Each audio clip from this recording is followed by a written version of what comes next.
different nachos. Hello, you're listening and or watching the Nerd Edification Hour. I'm Caleb. And I'm Jeremy. Rachel's out sick today, but we'll just have to continue the show without her. But We'll be all right. Hope she gets better. She sounded like she was dying, just the way she worded it. Yeah. At 2 a.m, she sounded like she was dying. Yeah. You shouldn't be up at 2 a.m. if you're sick. That's all I'm saying. So we're gonna talk about entertainment news and then move on to Nintendo news, which is a good bit today. Inevitably. And then we'll move on to our nerd vocab, along with a lot of video game news. Actually, yeah, surprisingly good amount. Yeah, we haven't had a good amount in a while, so I'm quite surprised. And then, of course, we'll have your technology news, and we'll be following up with. Which is both somehow new something. and old. It's new and old. I didn't quite see. I just saw it in the news. I'm like, okay. Yeah. Which is we'll talk about that too. It's still an interesting topic, but why not? Yeah. All right. So our first bit of news: Rogue One, Star Wars story they're having to undergo 4 weeks of reshooting. Yeah. Apparently, some of the Disney execs looked at the movie and went, "Nope, we don't like some of this. Redo it." Yeah, it's more so that they not because it's bad or anything, but they didn't feel like it was the right tone. I don't know. Maybe they looked at it as like, we could definitely have more people that we could sell action figures of. Just throw in more extras. Every person is another toy. Just throw in more extras. That's the George Lucas way. So yeah, that's what the Disney report on, saying no, it's just a tone thing. It's not because it's bad, not because of. Yeah, it's not delaying the movie. They're just going to have to spend more time in post-production just trying to clean it up as they add in more, we don't know if they're adding in more scenes to help explain more of it or if they're just reshooting entire scenes and changing things. Either way, we'll probably find out on the Blu-ray. That just screams, extra stuff. Here's what could have been in like the extras. Maybe it's R-rated director's cut like Superman and Batman's. Wow. They just added in for fun. Be an interesting Star Wars turn. Yeah, why not? So I put this in entertainment news because it takes place in a place where you get entertainment this is from. entertaining. Exactly, it's entertaining. So I just figured that this would fit, and this is your story. Yes, anyway. so 7-year-old kid punches armed GameStop robbers. Literally, there was on Friday night, 2 men stormed into a GameStop in Montgomery County, Maryland, and ordered everyone to the ground at gunpoint. And this 7-year-old, which we're laughing now. Thankfully, the kid's okay. This could have ended horribly. Yeah. And they have it on video. Runs up and just starts punching this guy. Guy's got a gun. Kid just runs up. It's like, nope. And starts hitting him. And it looks like he's holding like a... Because I'm looking at the video of it, the clips of it. It's like a game looks like or something? No, it looks like he's got like a stuffed Pokemon in his hand and he's just hitting him. Oh, yeah, you're right. It does look like...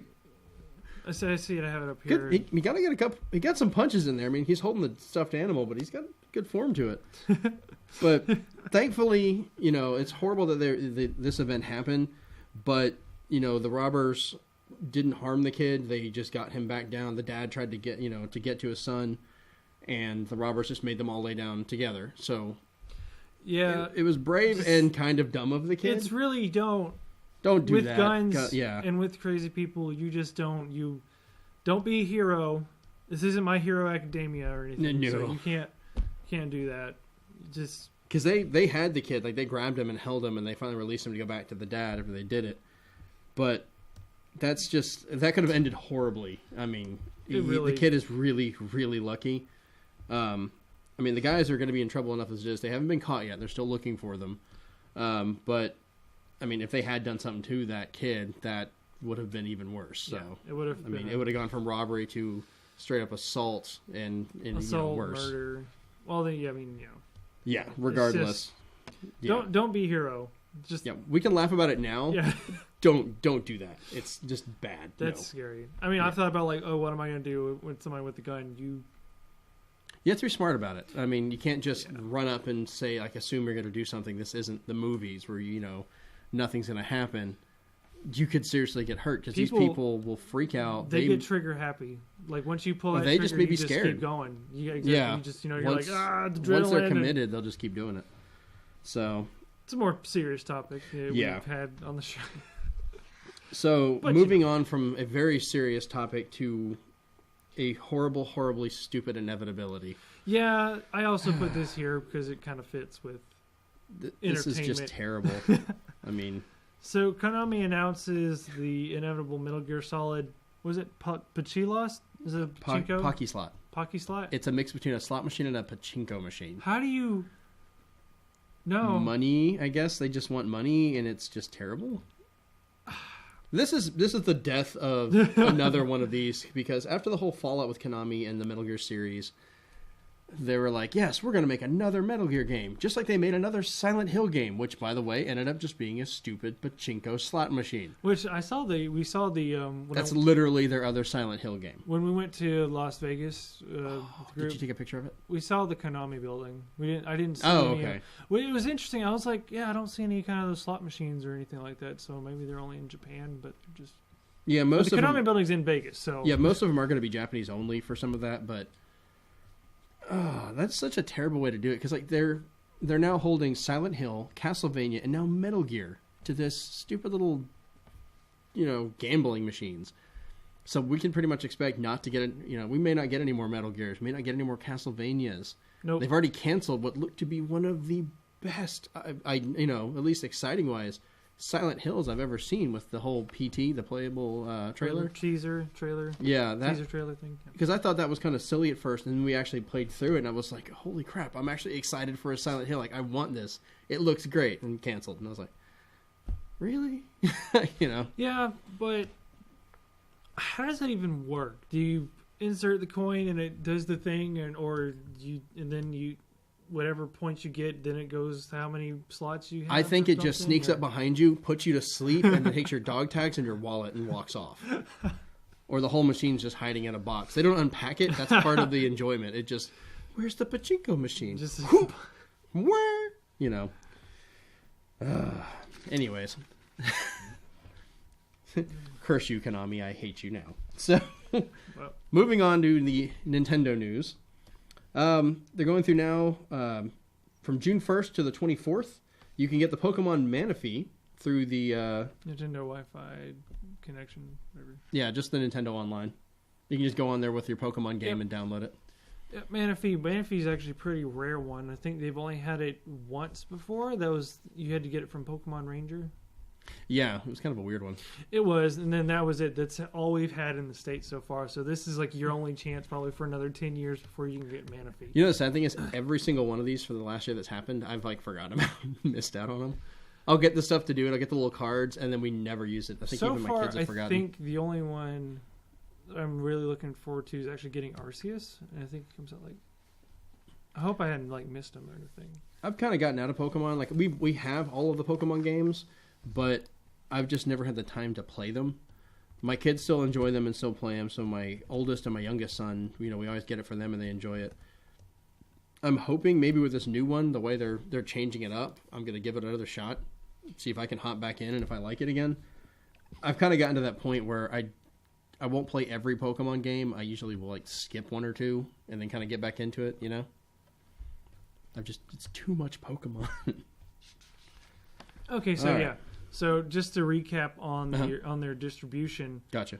February was Mew, which I think I already have a Mew, so I didn't get that. And then I already have Celebi, which was in March. I skipped them. April's Jirachi. May was Darkrai. June is Manaphy, which is right now. July is Shaman. Don't have that one. August is Arceus. Don't have that one. September, I think I have a Victini, but you can always use two. And then October is Keldeo. Don't have that one. November is Genesect, which I got two of those, I think. So is it you got to catch them all with spares? Yeah. Got to catch them all with just backups. In case. Yeah, with backups. And then in December is Meloetta, which I don't have either. So that's okay. So we haven't missed Arceus yet. He's in August. Whew. July Shaman, little hedgehog. Oh Lord, so you're loving yourself some Pokemon, but apparently. Some people over in China are not. You want to cover that one? Oh, yeah. Yes. China. Okay, so here's the story on that. So protesters rail against the makers of Pokemon over the Chinese name of Pikachu, but it's not just the Pikachu. That was kind of the headline. Yeah, that's the main one. There's some other ones, but... it's yeah, go ahead. Their source of their anger is Pikachu, the yellow mascot, and the translation of the Chinese name. What it is Hong Kong and the mainland... Different dialects. Different dialects. It's really weird. They could be considered different countries almost, but they're in the same country. There was a 100-year period that Hong Kong was under British rule. So it was kind of like its own separate country as an extension of Great Britain. So a lot of its language, colloquialisms, and culture and everything kind of changed to adapt to that. And then whenever it got passed back over to China's control, it was kind of a culture shock when they kind of had to start listening to the mainland again. And part of this is kind of basing on the fact of Nintendo would go in and they would have translations for the Hong Kong area and translations for mainland China. And it was getting to the point that was a lot of work for the smaller market. So they've started moving over, and this is not just them, it's actually China law. They're having to do this. And there's other companies doing it too. They're basically just making the one translation for the country. They're doing on the mainland one, and they're not doing the Hong Kong exclusive one, which translation takes a lot of work.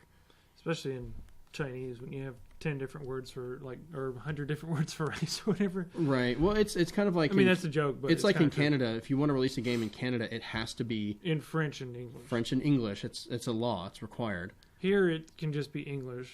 But yeah, they usually have English, Spanish, and by that, it's more like South American style. And then I've seen, they'll add in, like, French and stuff like that for certain other ones, but it's...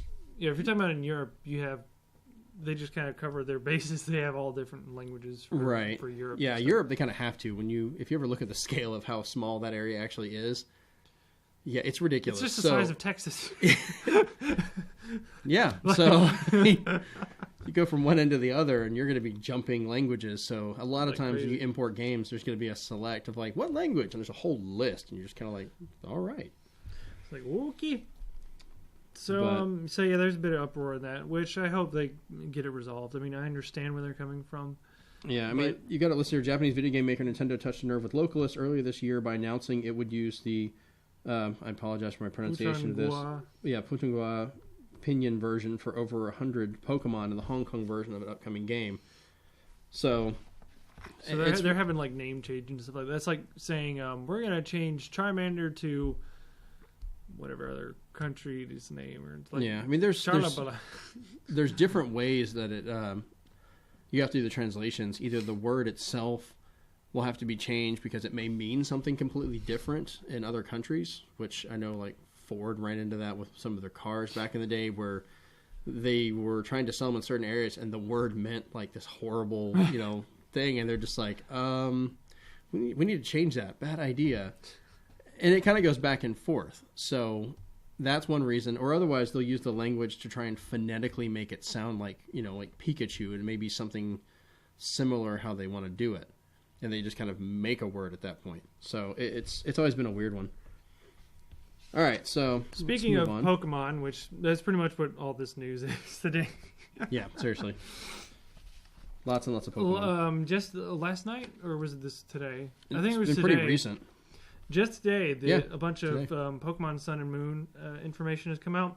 So they have the Pokemon Sun Legendary, which is the Lion, Solgaleo, I think. Solgaleo. Obviously, that's a play on words with the Sun, Sol, and then Leo, Lion, which almost looks like Galileo. Yeah, interestingly enough, it is not a fire type.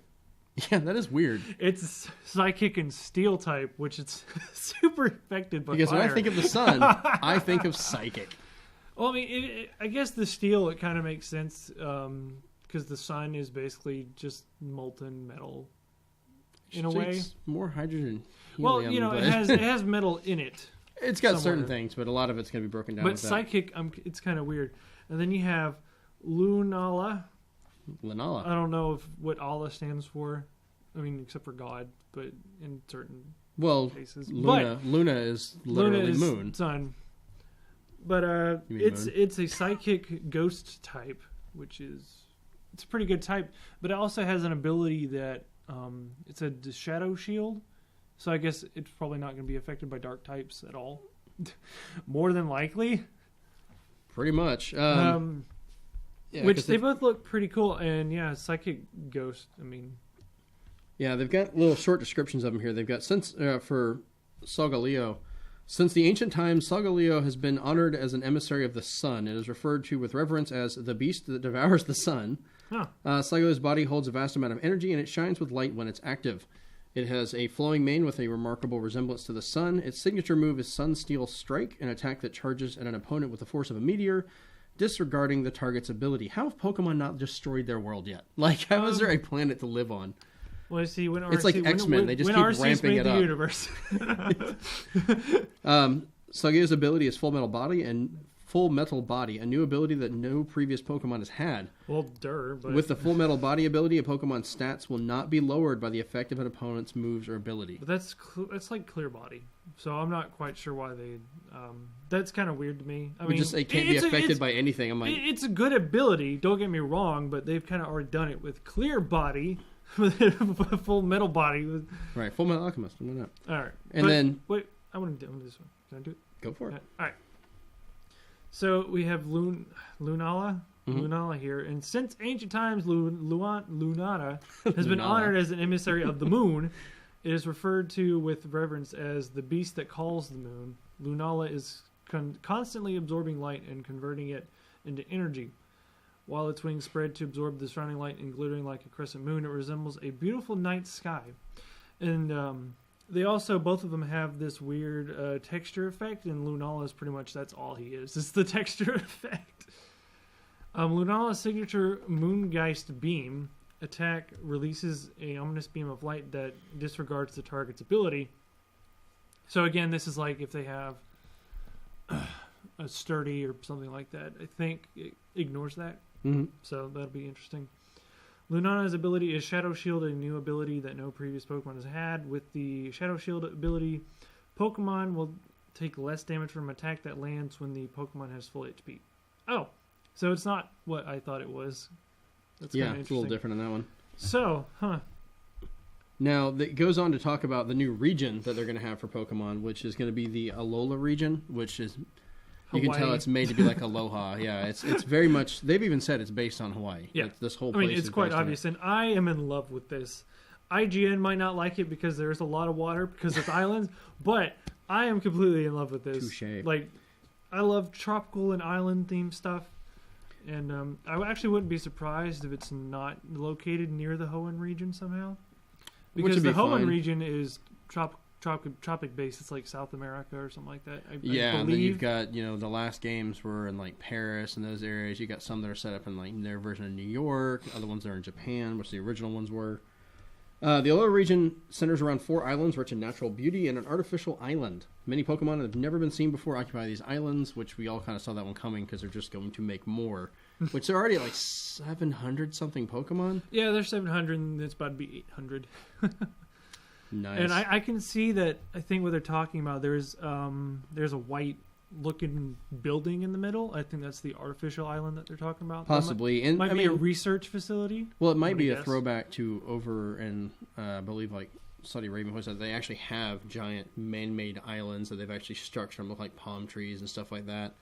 It could be a throwback to that. Though I'm not seeing on here looking at the map, which you can look it up online. They actually show kind of a painted overview of the map. I'm just wondering where they're going to fit ice Pokemon at. I mean, I see several areas where there's lava. You just find them in every freezer in the area. Yeah. No, I see it. In one mountain, there's there you go. There's ice. There's ice on a mountain. So yeah, it's got to be way there you up go. There. That's the only part where you're going to get ice Pokemon. They all just huddle in one spot, like, please don't kill us. We're just here. And I see a desert area. Wow, this island's pretty varied. Well, they have to be. I mean, it's like, nowhere near. There's a desert area over here, and there's this one island. What looks like it's probably going to be an event island. Maybe. Pretty sure. Possibly, and there's also one back there that might also be an event island. But there's several hot spring looking areas. There's several volcanoes. I mean, this looks like a pretty interesting varied region. area. Yeah, pretty varied. It's gonna be pretty big just in the scale of it too. I mean, yeah, just that one island alone with the ice on it looks big enough. Well, the interesting is it's some about 4 main islands, which it shows 4 of them, but there's actually a 5th small one plus that little thing in the middle. So I wonder if this small one is actually the.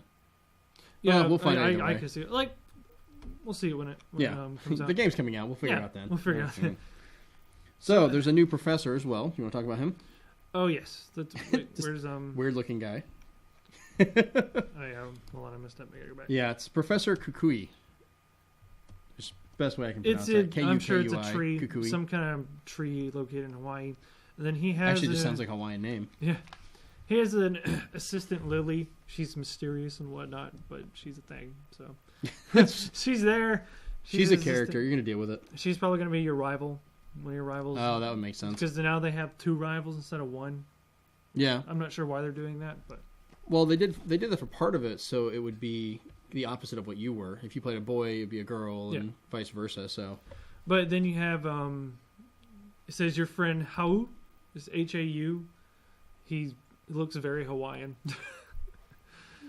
So well, I mean that's kind of he's just kind of basically there. in Hawaii. He's just your friend. He has a big appetite. That's really all they say about it. And some new interesting features that they have. The Pokedex looks weird. Apparently, the Pokedex is a living thing. The Pokedex is a Rotom. When you've gotten to the point your Pokedex is probably a Pokemon, you've gone too far. I don't know why. I like it. Amon's not a big fan of it. Is it like self-referential? It's like, you've discovered me. Bloop. It just shows itself. Yeah, I don't know. Rotom's weird. Rotom is a electric ghost that takes over various devices and stuff like that. So it literally... But I'm not quite sure why they're making him a Pokedex. That's... Unless you could... I think that's kind of a funny twist. If it can take over and do that, it could just be like, I'm tired of being a Pokemon. I'm going to start studying them. Please don't send me to, kill things. I mean, if you can be able to rip them out of your Pokedex and make them fight for you or something, I'm not sure why. I think it's cool looking, but again, I'm just like wondering every night you want to turn it off, there's like a small exorcism. I'm like, no. It makes you wonder, like, if these things can possess it and everybody has one of these, like, how many of these Pokemon are just possessing everything around there? I'll read some details real quick. The Rotom Pokedex is your ally on your journey, and he's just kind of floating there, just like in front of you. You have the kid pointing, and he's like, just like, hello! Holy crap, you're alive! So the Pokedex is a convenient tool that records information about your Pokemon. Pokemon Sun or Moon, your character receives a special Pokedex from Professor Kukui to support you on your travels. It is known as the Rotom Pokedex, and it is inhabited by Rotom, a Pokemon with the power to reside in various electronic appliances. It does much more than record info. It sparkles with its own personality. Could it, like, possess some guy's, like, pacemaker or something? Rotom's Pokedex shows your current location and your next destination. Oh. So I guess more... in case you get lost. I also wonder, like, some if people could. Normally, it's like, you found a Pikachu and it reads it off. This one's just like Rotom, Rotom, Rotom, Rotom, Rotom. That one's just a like, Rotom. What? So, and it also gives you advice on where to go next. How a Pokemon does that, I'm not quite sure. Well, I mean, it's possessed a Pokedex. It's probably just reading that. Based on the conversations you have with others, it's likely to be of great help to you in many parts of your adventures. Yeah. And the last thing on here is apparently you can meet new Pokemon using the QR scanner. So I guess they're kind of doing what they do with the Miis and so forth. They're going to have QR codes that you can scan and use. And they've used these before for older Pokemon games or the 3D Pokedex, where you could use these QR codes and get 3D representations of them and stuff, which we did that at Comic-Con one time for like the really big ones they'd printed out, which is pretty cool. But I don't know if this is going to be an in-game function or if it's just going to be something where they may, instead of doing all these weird codes, it's like, here's the QR code, scan it in to get this Pokemon. Well, and people can share and do that, so. We'll look at if it'll open up. There we go. Function allows you to see information about Pokemon when you can scan QR code patterns. With the QR scanner, you can... Oh, you can register your Pokemon in other Pokedexes. That's neat. Huh. All right. So I guess it's making it a little bit easier to complete your Pokedex. Probably. Cool. All right. That was a lot of information right there. A lot of Pokemon. Man, we Final Fantasied that. Oh, just wait for it. Yeah. Yeah. Yeah. Is she going to show up? No? No. Yeah, I know. Yes. All right. So, go ahead and move on to the Nerd Vocab? Yep. The Nerd Vocab for this week is minigame. A minigame, sometimes minigame with a dash, is a rather common term used in game design and the general game industry. Therefore, it has a definable scope that is not opinion-based, but rather established and tangible. Really? Yep. Basically, a minigame. Was. Okay, minigame is traditionally a smaller game inside of another title. It's going to be, like we go back to Final Fantasy VII, you can go up to the arcade and play like the snowboarding minigame and things like that. And do the chocobo racing. In Pokemon, you would have the different ones where you could slot machine. Do the slot machine, or when you're making the food, or certain things like that. Those are all mini games. They're just small games contained inside other ones. Yep. Yeah. We'll get to the reason why that's in the nerd vocab a little bit later. But right now, Jeremy, what's going on with this? Dead Island 2 may be dead. Apparently, Dead Island 2's Steam page has been removed, resurrecting cancellation talk. This was picked up by NeoGAF user DeathSparks. Ironic name on that one. But there hasn't been another page to replace the old one. It literally just disappeared, and that was it. And you remember last E3, they had the trailer of the runner, kind of just running around and not noticing the stuff in the background happening. And it was I was like, all right, this could be fun. The first Dead Island I enjoyed. It was not a great game by any means.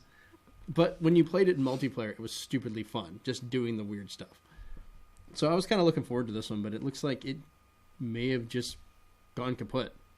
There was issues where the developers didn't like where the people they were working with were going with it. So they scrapped it, fired them all, got someone else in, and then tried to make it, and that just kind of went quiet. So it may have just become financially not viable, and they just terminated the whole project, went from there, and just done.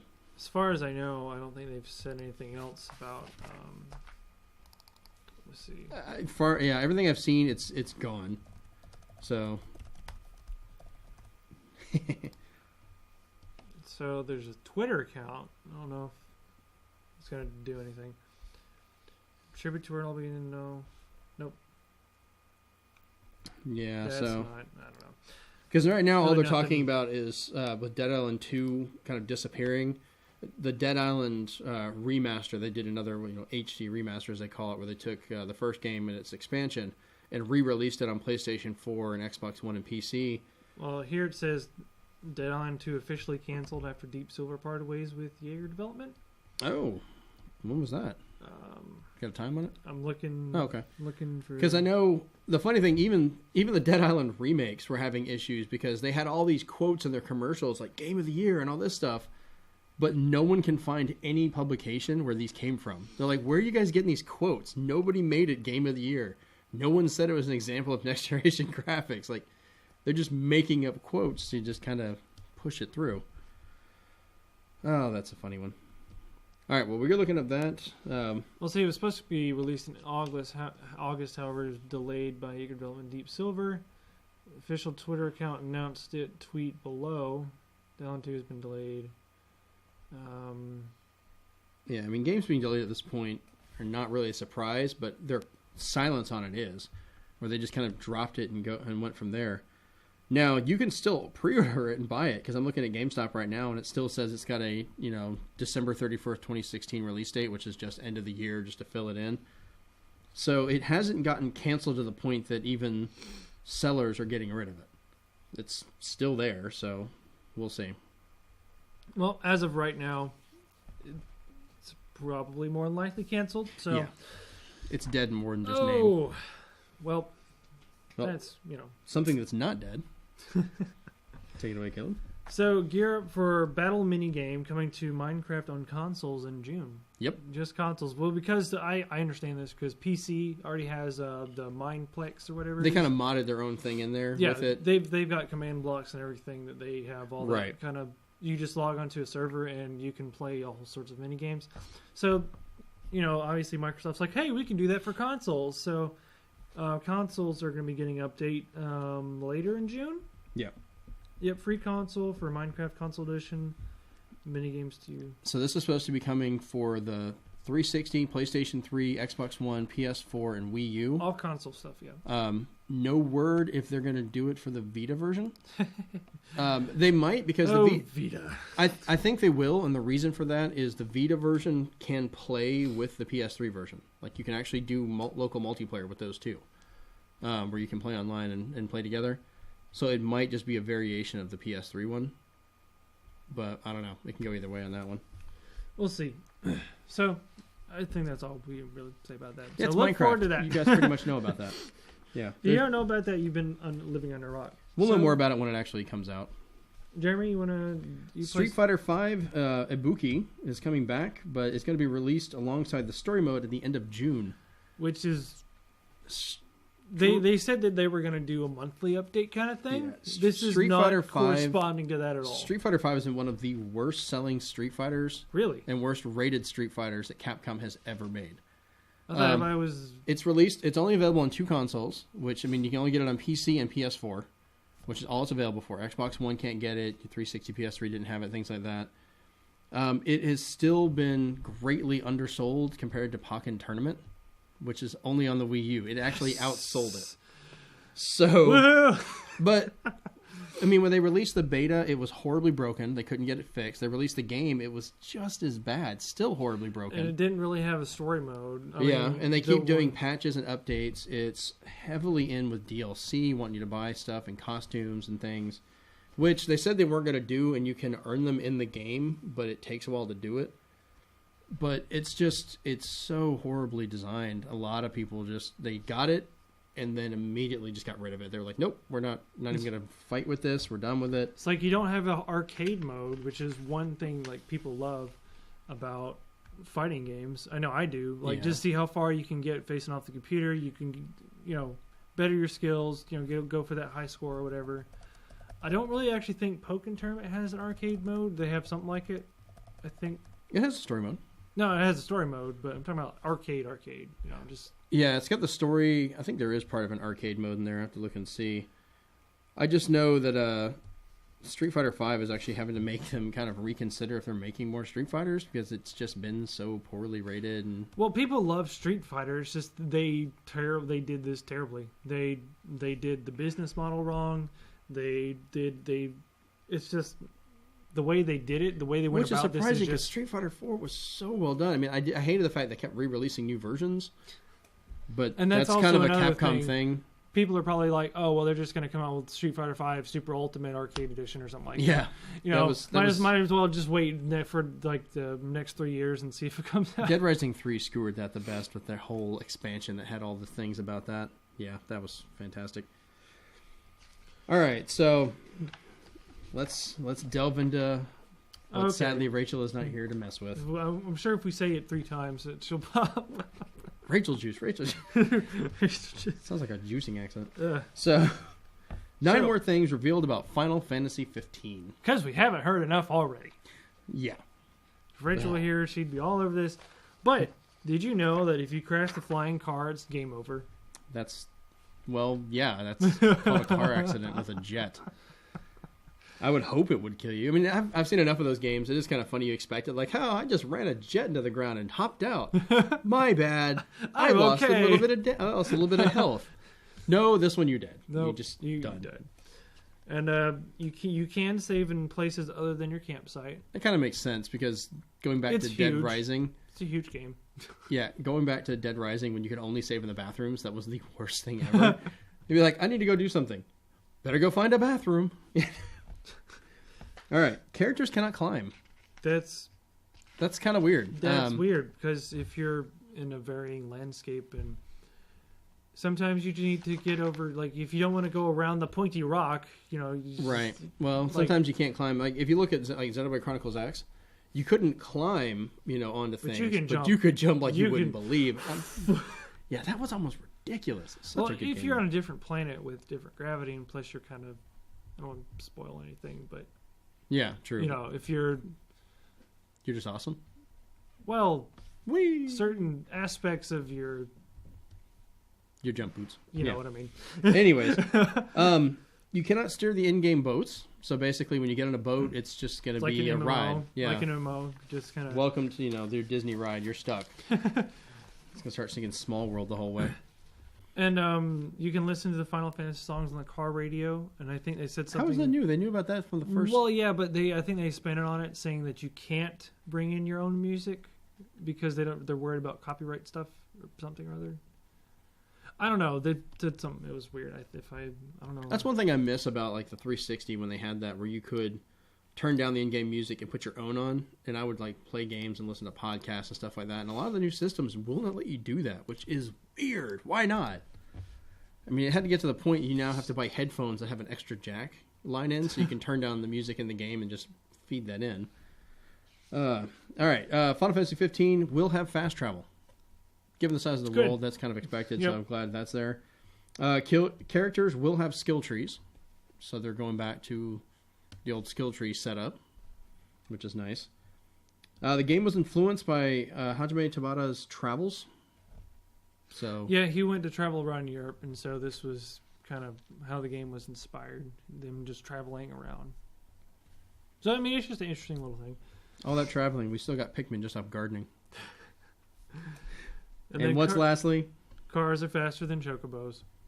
I would hope so. I mean, seriously. I mean, chocobos are great, but they're running birds.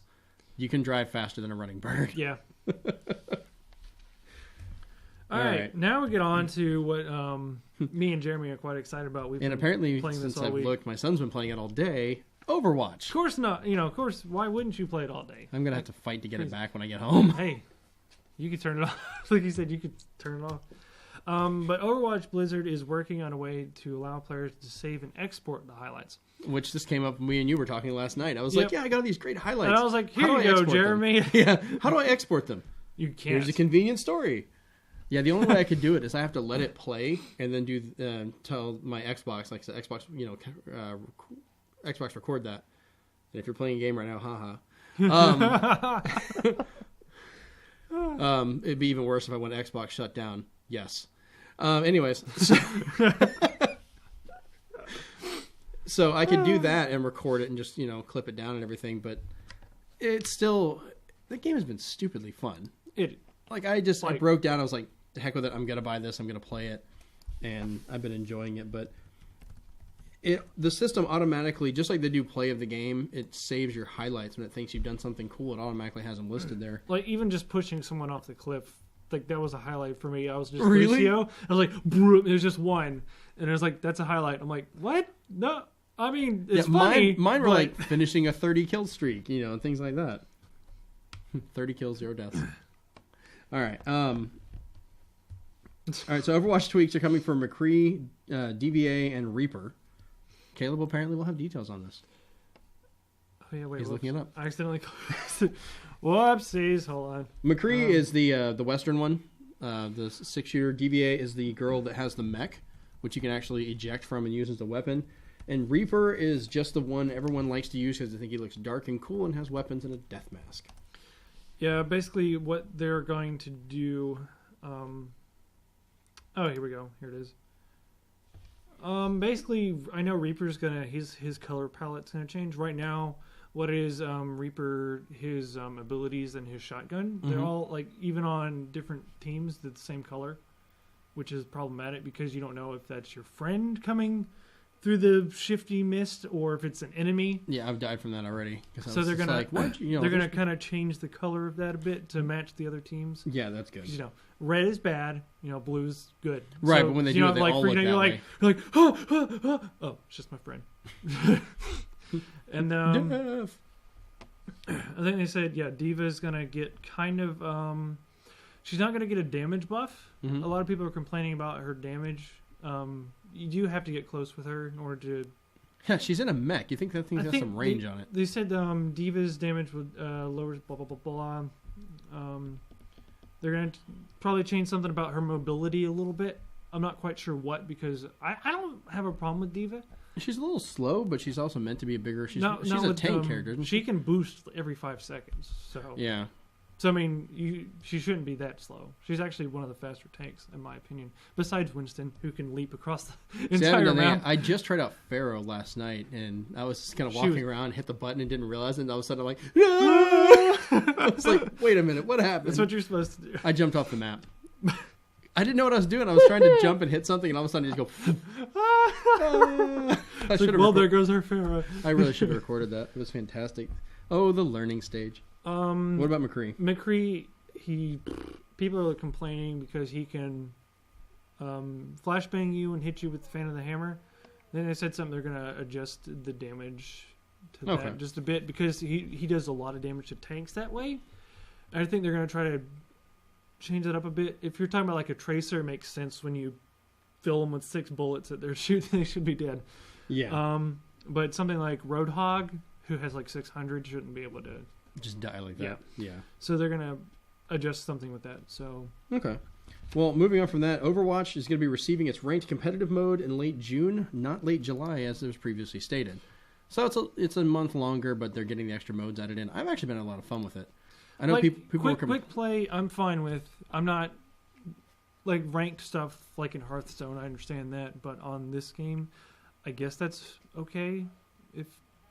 I'll probably try it out once and see how well I'll do. I'll probably die in like 2 seconds, but it's like that's just how it goes. And then something interesting: Rocket League passes $110 million in sales. That's a lot for what's literally soccer with cars. You're literally just. I'm probably going to pick it up on Xbox One because they're bringing it where you can play that against PC players, but then I also get a Warthog and I get the vehicle from Gears of War. So, like, that's got me sold. I'd rather play on my Xbox anyway. It's always nice to see the indie devs like the Scott Kaufman from Five Nights at Freddy's when they just make bank. I wish they would release this as something a physical... they're doing out of passion. Yeah, I mean, it's just kind of cool. I kind of wish they would release this as a physical game though. Like, I want a disc of it, just because I like having those for my collection. But sadly, the way of gaming, it's not going to be much longer until we don't have those. Yeah, we might be going to cartridges. When we go into GameStop, it's just going to be download codes on the wall. No, I refuse. All right, so let's bring up our last 2 bits of news here. Moving over to our tech. Yep, moving on to tech news. This one is old and new at the same time. It was in the news recently. I guess, yeah, Caleb just found it, but then I found out it came out back in 2014. But it's been showing up on the news, which I'm like... I don't know why. I guess other people... Anyways, Samsung smart TVs are inserting unwanted ads into users' own movies. They had a digital service on their smart TVs where you could stream your content from your computers and other things over to the TV, and then from there it would, like every 15-20 minutes, just stop and put a Pepsi ad or something in there, and then would either go back to the video, or in a lot of cases it would just lock up and restart the whole TV, and you just have to start over again. So you were unable to actually finish any of your stuff. Also, real quick, if you can hear the 3D printing machine, it's not our fault. Yeah, it's an audible hum. Even on here I can see it. Yeah, it's vibrating. It's probably vibrating.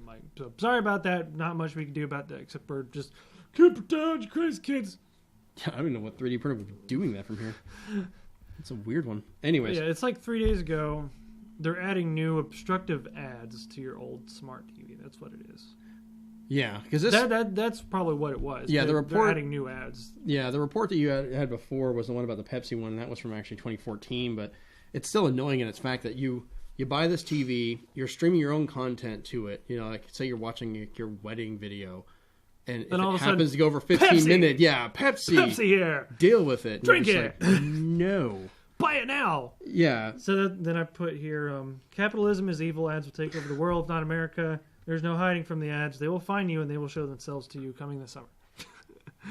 Coming this summer. Ads attack. Yeah, Australian division told CNET that the ads seen by the country's users were the result of an error that occurred as part of a recent software update that was not intended for the Australian market.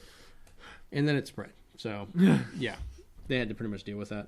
So, the whole idea behind it is, this is kind of why, like, you know, they have all these smart TVs.